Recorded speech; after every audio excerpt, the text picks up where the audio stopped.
Gente, estamos aqui em mais um Roda de Conversa. Hoje estamos trazendo a lição 6, que tem o título do Jacó, o doador promissor. Só que antes da gente começar o nosso tema, nós temos um convidado aqui. E aí, esse convidado, eu ia falar o nome dele, mas aí fica chato. Você fala o nome e pede para se apresentar.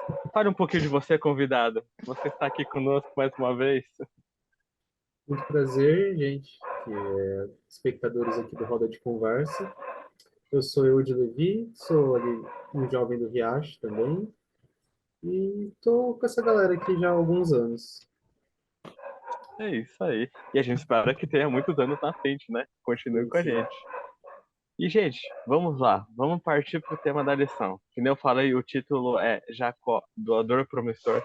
Jacó, ele tem toda uma trajetória de vida, uma história super interessante. E a gente vai entender um pouquinho, estudar um pouco sobre a relação entre Jacó e fidelidade, que é o tema geral da lição. Então, assim, para começar, eu vou mandar a pergunta para os nossos participantes aqui. E se você estiver aí na sua casa, você pode pesquisar também na sua lição, porque elas são perguntas que são na sua lição, a gente tira daí. Então você também pode estudar e acompanhar conosco. A primeira pergunta que eu vou fazer para vocês é a seguinte: quais foram os passos que levaram a Jacó a passar de um personagem enganador e mentiroso a alguém cheio de virtudes e fiel a Deus? Olha, Má, eu vou resumir esses passos em uma palavra, meio louca, talvez, mas aí vai fazer sentido. Eu acho que a palavra é encontro, porque a partir do momento que a gente encontra Deus, a nossa vida não é mais a mesma. E o encontro é real. A partir desse encontro real, a vida de Jacó não foi mais a mesma. Ah, você vai falar, ai, mas a vida dele, ele era cristão, enfim, vocês entenderam a vibe, né? Cristão, porque Cristo veio depois, mas enfim. Ele acreditava em Deus por sua família, mas ele mesmo não tinha tido o momento dele com Deus. E a partir desse momento, então, desse encontro, ele reconhece ao momento que ele também vivia e desse encontro que ele necessitava de um Salvador. Então, encontro. Nossa, eu acho muito importante o que a Elisa falou, porque, como ela disse, Jacó estava ali inserido no meio ali com os pais dele, né? Abraão, o pai da fé, e também Isaac, mas ele, de fato, ele não havia se convertido realmente, né? Só quando ele teve um encontro, né? Assim como todos nós tivemos encontro, né? Jacó, ele estava deslumbrado, né? Porque ele havia reconhecido seu erro, e quando ele, de fato, ele lutou ali com Deus, né? Ele, de qualquer jeito, ele queria que Deus abençoasse ele ali, né? E isso nos remete a algo, porque até a lição nos aborda isso, que ela fala o seguinte, que ele queria ter a certeza do perdão divino, né? Jacó, ele descobriu que sempre quando lutamos com Deus, não do modo literal da palavra, né? Saímos vencedores, né? O nosso caráter é transformado a ponto de que o dele foi, ele se chamou Israel, né? Sim, sim. Eu acho interessante comentar também que Jacó aqui, ele, ele tinha aquele desejo por ser o primogênito. E é interessante que a primogenitura dava para ele o direito de se tornar o sacerdote da família. Então, ele queria ser o sacerdote responsável pela espiritualidade da família. E aí ele vai lá, para conseguir isso, ele comete um erro. Ele vai lá e engana o pai dele para conseguir esse benefício de ser o representante espiritual da família dele. E aí, quando ele foge ali no meio do deserto, ele se sente abandonado por Deus e, olha, ele se sente abandonado até por Deus e o evento da escada dá para ele uma esperança muito grande de que o Deus do pai dele havia perdoado ele e estava ali para se fazer o Deus de Jacó também. Então esse é um Uhum. ponto muito importante da história. E além dele ter esse encontro verdadeiro com Deus e ter reconhecido o erro, ele fez um voto com Deus. E votos são oportunidades que a gente dá ao Espírito Santo de colocar no nosso coração a vontade de fazer a coisa certa. Então, a partir desse ato, o Jacó revelou a escolha que ele teve de viver pela fé e agora ter um coração disposto a obedecer os princípios que refletissem a vontade de Deus. Então, ele acabou tomando uma iniciativa espiritual de ter um compromisso com Deus que fez toda a diferença a partir daquele momento. É muito interessante pensar que, tipo, a vida de Jacó foi literalmente transformada. A gente vê um exemplo de conversão claro na Bíblia. Talvez por Jacó estar pertinho lá, como o Chris comentou, pertinho de Abraão, pertinho de Isaac. Você acha que Jacó era alguém muito espiritualizado, digamos assim? Alguém que fosse cheio de virtude ou cheio do Espírito de Deus? Mas a história na Bíblia diz que não era bem assim, que Jacó tinha várias atitudes duvidosas, no mínimo duvidosas, né? Que ele chega a mentir, que ele chega a enganar. É, Tradicionalmente, o direito da primogenitura era de Esaú. A gente questiona ali porque eles eram gêmeos, então, né, tem muita coisa a se questionar. Mas era de Esaú. Então, ele pegar a primogenitura foi ali naquela sociedade foi vista como um roubo, entende? Não era por menos que o irmão dele estava tão bravo com ele e que ele foi expulso, né? E, na verdade, ele preferiu fugir para não enfrentar as consequências. Mas a gente vê que na trajetória de Jacó ele se torna alguém tão representante do Espírito de Deus, tão representante do que Deus quer, do caráter de Deus, e aí Deus renomeia ele para Israel, e aí ele se torna outro dos pais, né, desse povo enorme que veio a ser o povo de Deus. E, gente, se você tá achando interessante, a gente viu que a gente tá começando aqui falando de Jacó, dessa transformação toda. Espero que você esteja gostando. Já vamos para a segunda pergunta. Mas antes, que nem eu falei, se você tá curtindo, se você tá gostando, dá um like aí, aperta no joinha, porque você ajuda a gente, você ajuda mais pessoas a escutarem sobre Cristo, escutarem sobre a palavra dele, sobre o que ele quer. Compartilhe com seus amigos também, porque eu tenho certeza, se a gente está fazendo isso, Deus está nos guiando e essa palavra vai chegar em alguém que está precisando escutar. Então aqui tem um trabalho nosso de falar e tem um trabalho seu de também curtir e compartilhar com quem estiver precisando ou quem estiver disposto a ouvir a palavra de Deus. Então, gente, vamos lá. Segunda pergunta agora. A lição está falando de fidelidade. A gente falou sobre como Jacó passou por uma transformação na vida dele. Jacó de alguém que era duvidoso, era alguém que enganava, era alguém que mentia, para alguém que agora a gente pode considerar fiel a Deus. Percebe que um é o oposto do outro? Você tem fidelidade e você tem enganação. E a gente está falando de fidelidade no tema dessa lição. Então eu queria dizer assim, trazendo mais para esse tema, essa realidade da fidelidade. Como que a guarda do sábado e a devolução do dízimo, coisas que ali estavam sendo observadas, estavam presentes assim, elas serviam como evidências de que Jacó confiava em Deus e de que nós confiamos em Deus hoje em dia. E como essas ações fortalecem a confiança que nós temos nele. Olha, eu acredito que é uma comprovação, né? Como a gente estava conversando, uma comprovação de reconhecimento de quem Deus é na nossa vida, de ter Deus como Salvador e também, eu acredito, provedor de todas as coisas também, né? Então, eu acho que é só mais um ato da nossa relação com Deus. É um ato de adoração também. O que eles falou é importante, porque assim, tanto a questão do sábado, nós guardarmos, e a questão do dízimo, né? Nós sabemos que o dízimo não é algo nosso, né? É algo que pertence a Deus, né? E o sábado e o dízimo são coisas de Deus, não são nossas coisas, né? São coisas que são reservadas para Ele, né?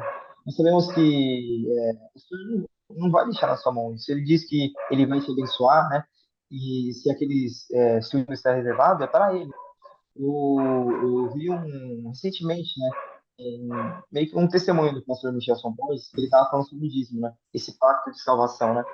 Ele diz que, assim, quando ele começou, porque ele é cursado em teologia e também em jornalismo, né, quando ele começou a faculdade de jornalismo, ele não tinha dinheiro, né, para bancar os custos de aluguel, né, porque ele morava em outra cidade e ele teve que se mudar, né, para Florianópolis, né, para a capital. E assim, ele não tinha um emprego ainda. E ele conseguiu um emprego na faculdade, né, de marketing, né, de publicidade. E ele falou impressionante.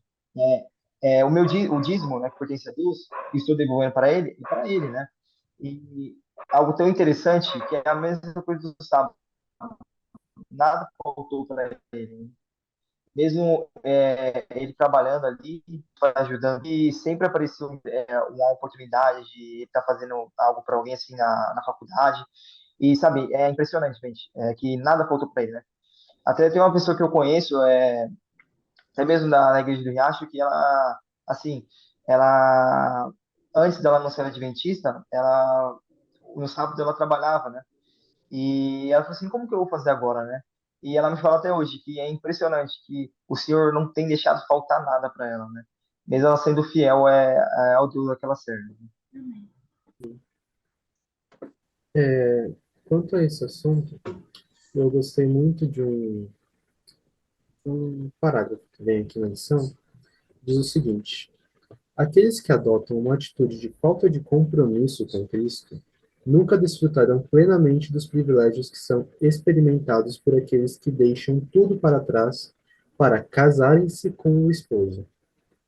Ou seja, Deus nos pede o dízimo, o sábado, que nós sejamos fiéis no alimentar-se, né, no cuidado com a saúde, fiéis no nosso casamento, nos nossos relacionamentos de amizade, de trabalho. E se nós realmente dermos isso para Ele, nós vamos experienciar o, plenamente o que é esse relacionamento com Cristo, vamos experienciar plenamente o que são as bênçãos de Deus para nós.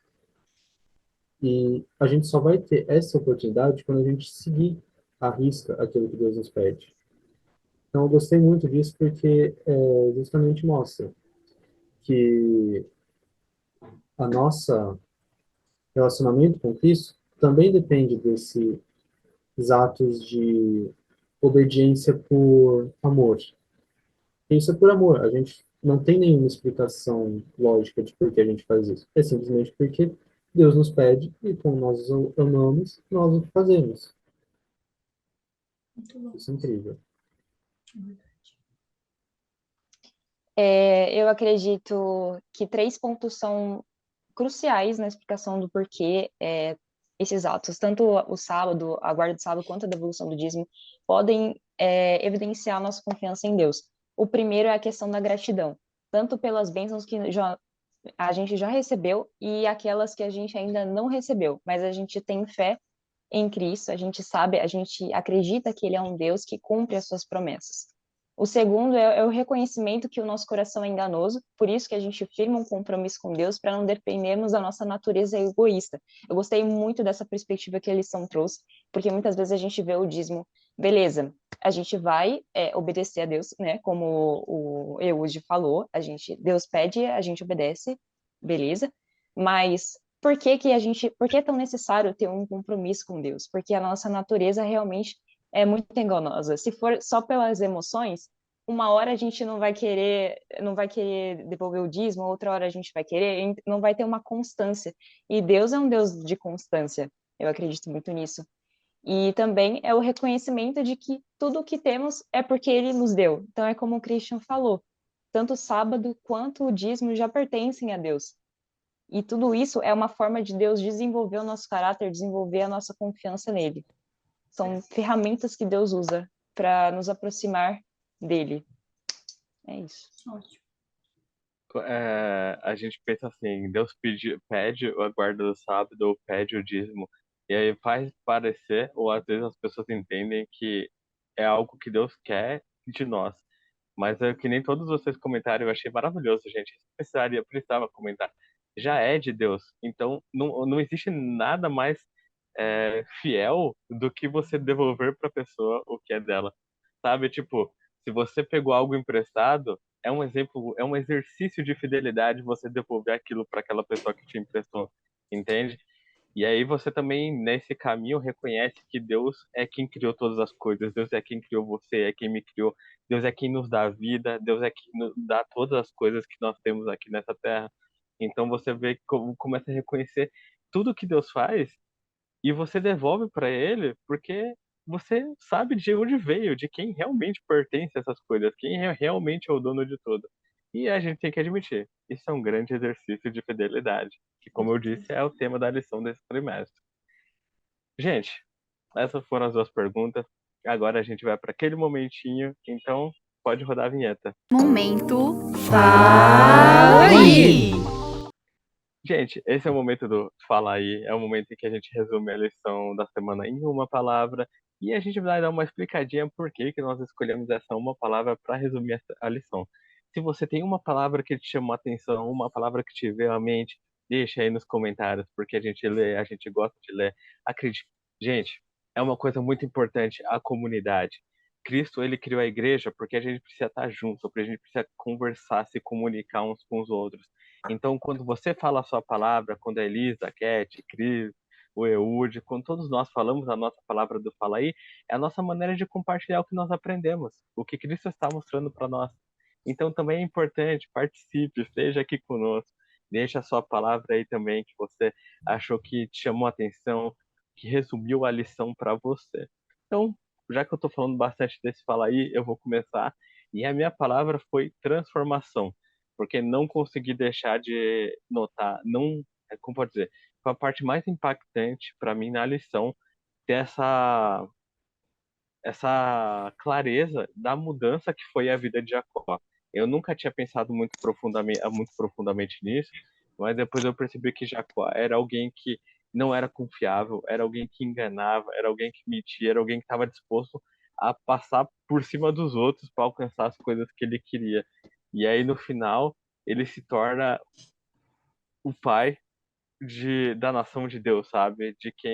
Da onde viria o povo de Deus, de quem Deus escolheu, alguém tão fiel ao Senhor. Então essa palavra transformação me pegou muito. Essa seria a minha palavra para essa semana.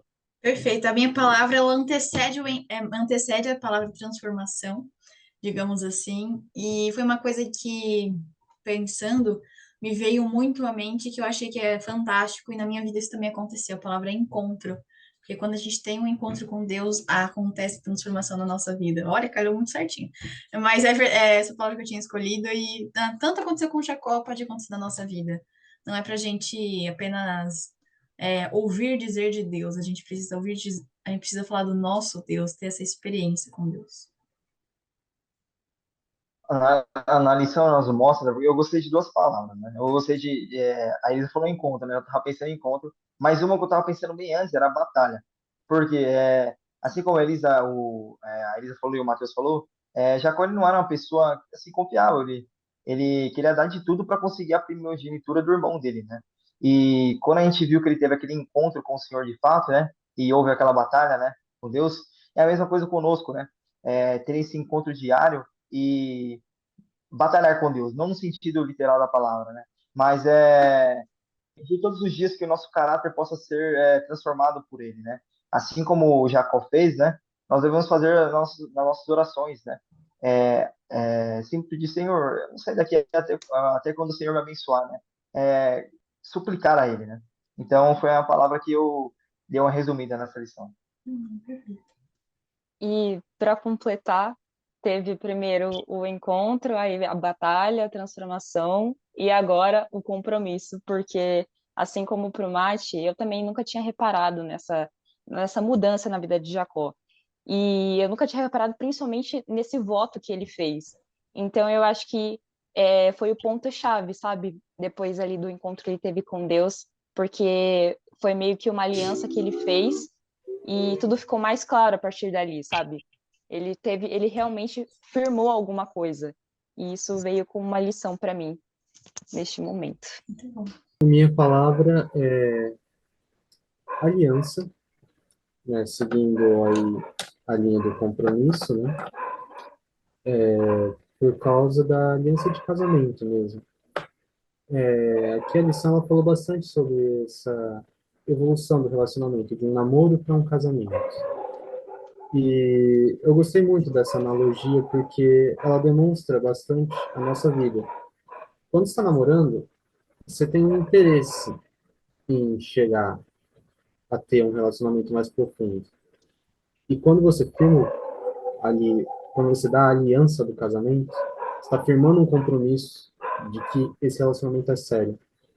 E aqui isso tem justamente que Jacó ganhando a aliança de Deus, falando, agora é um compromisso sério que a gente tem. e essa parte da lição maravilhosa. Cara, posso fazer um comentário aleatório? Eu adorei. Adorei tudo. Cada palavra, essa lição, adorei. Obrigada.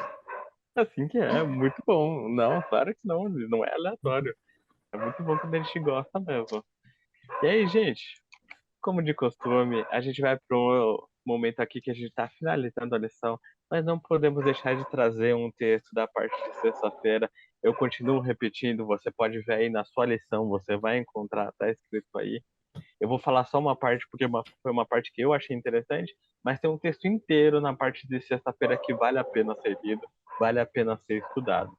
Então, gente, começando aqui, é o primeiro parágrafo, facinho de achar, e está escrito assim: não pertencemos a Cristo se não somos inteiramente dele.